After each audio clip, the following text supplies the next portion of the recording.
হে everyone, গতকাল আমরা রুমেই বানিয়ে নিয়েছিলাম চিকেন আর রুটি। তো ভাবলাম তোমাদের সাথে অল্প শেয়ার করি। তো এদিকে কিন্তু সব কিছু আমার বান্ধবীরা রেডি করে নিচ্ছে। বান্ধবীরা না, শুধু বান্ধবী হবে, কারণ একজনই ছিল। তো ও ওইদিকে সব কিছু রেডি করে নিচ্ছে।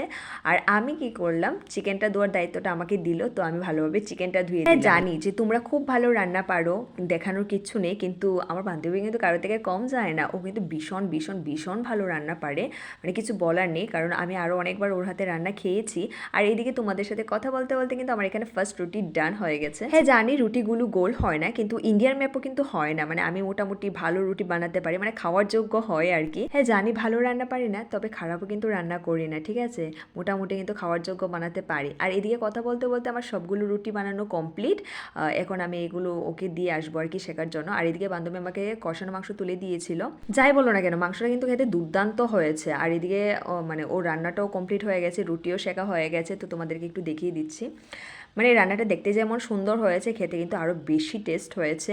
ঝাল হয়েছে কিন্তু খুব ভালো হয়েছে খেতে। যার যা খেতে চাও তাড়াতাড়ি চলে এসো। টাটা।